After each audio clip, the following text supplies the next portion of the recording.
It's a privilege to be here in the aula of the University of Ghent. I didn't study here, didn't study at any university. Then university was for me the wilderness. So the next minutes I'm going to talk a little bit more about the wilderness.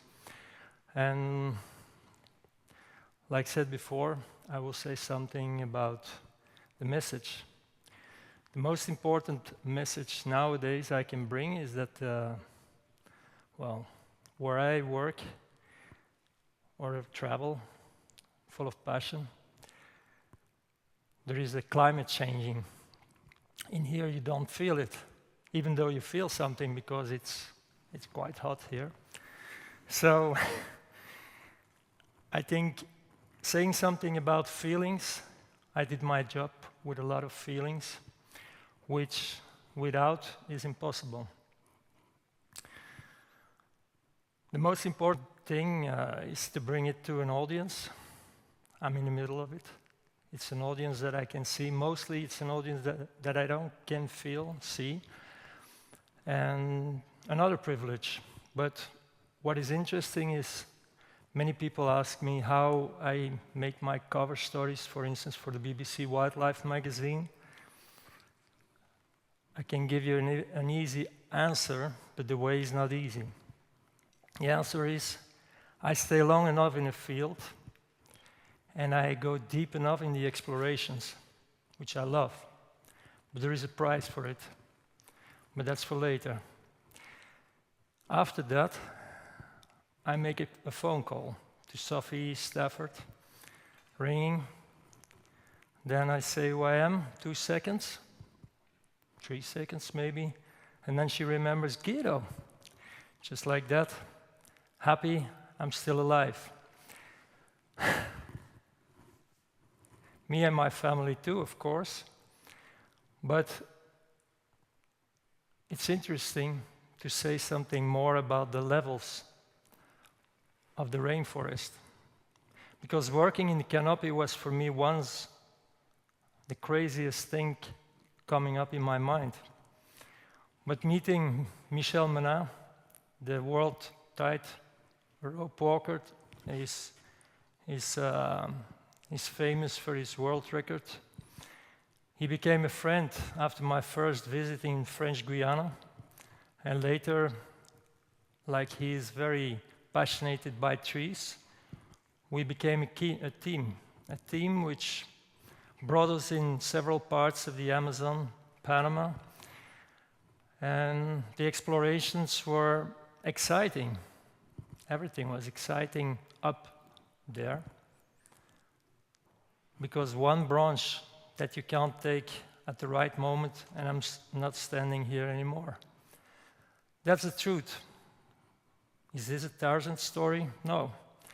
It's just a story of a climber who is willing to say that what I do with ropes, the Indians, they do it without ropes. That's funny.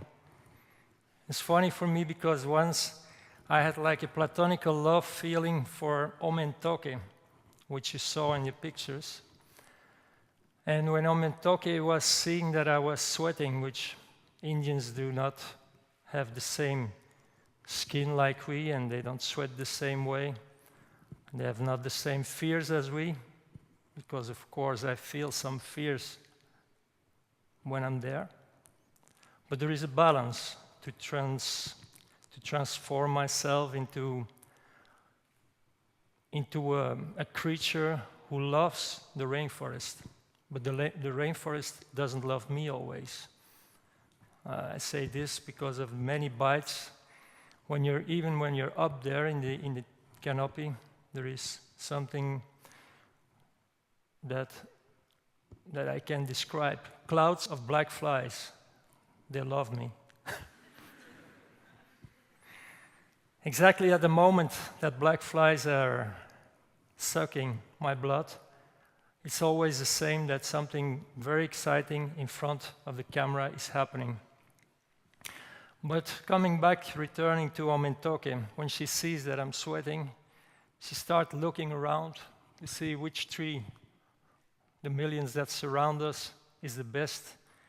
And then she make a rope from a liana with an 8, and within 20 seconds she's 20 meters higher. And I say, gosh, she does love me. No, she's really passionate, or she was, because unfortunately she died last year by a venomous snake. But she really was passionate by bringing over her message, which she called Durani Bai. Durani Bai means living like her ancestor did. And that's for me important to bring this over, because I had a deal with her. In many ways, it was very difficult to work with Indians, not because they're so difficult in the rainforest, because of our historical way of living, which even nowadays is still a dominant. Well, modern society took over what happened in the past, and it's not always that nice what happens over there in the Amazon. The Amazon is the biggest bioatmosphere of the world. It's about the lungs of the planet, because if we speak about the lungs, you see all the channels in lungs and all these like rivers. It's the same. So all the presidents of Brazil that were in the past saying, and even today, you cut down your forest, we can do the same, because there is no difference. There is a big difference. The big difference is that there is no other Amazon. There is the Congo Basin, which is like 30,000 years old. It's a rapid evolution, very interesting. But the Amazon is millions of years evolving in the creatures that you see in the pictures that I could take, because I'm an independent source, which is interesting for Battle for Life, for instance. The book project that I'm working 23 years about, but independent in a way, but I'm dependent on many ways of what the Indians want to bring over.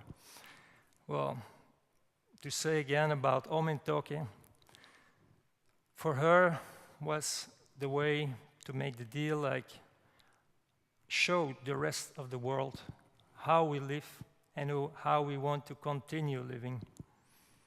It's on the border of Peru, Ecuador. When you see these pictures, it's about people who are in fact exactly the same as we, because I never have learned that there is a subspecies of Homo sapiens. We are all Homo sapiens, living in cities or in jungles, or, well, there is no difference. Imagine that, well, speaking about the mission, imagine that we would be born in the forest. Is not so big difference. You adapt yourself to the streets of the jungle, which are the water streamings. And exactly these water streamings are in big danger. Another issue that Omentoke and so many other Indians were speaking about. The gold mining and the pollution, and of course so many climate change things bringing the rivers down. It's doing something with the fish populations. And they live in and surrounded by forest. And when something's happening here in Belgium, or what's happening with the Sabina, for instance, then all the newspapers were full for months about the situation economically. But everybody thinks in ecological, economical, but over there it's exactly one fluent stream. It's the same, because their economy is what they find and collect still in the forest. And that's exactly so pure to see, but it's so near the way we also want to live, because everybody's thinking what to change, and well, a part of the people, more and more people I see and hear and listen to, I read this also.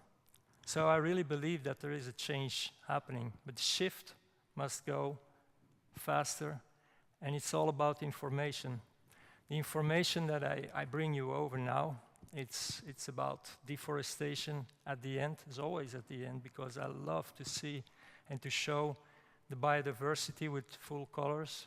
But on the other hand, it's inconvenient to show what I'm showing now. It's about the forest fires and the pollution and all the things that are threatening not only the Indians, because that's the last speak I had with the Tapirape Indians, is their enemies are our enemies. And the industry is doing things that I hope they're going to change within years. And in some ways, it is happening. So let us bring over hope, but on the other way also the right information. Because the inconvenience of these pictures is that in many ways I had to escape by borders that were not the same country borders as I entered in the first place. Because some governments, they don't like that this is brought out now. And even some media is not willing to bring it just in front of an exposition of that country, which is a sad thing, because journalism is something very highly. And I really hope that the journalism nowadays will battle to bring over the best information about not only the Amazon, but also other parts of the world and things that are threatening humans and many other life forms, because we do need all these other life forms as well. Thank you.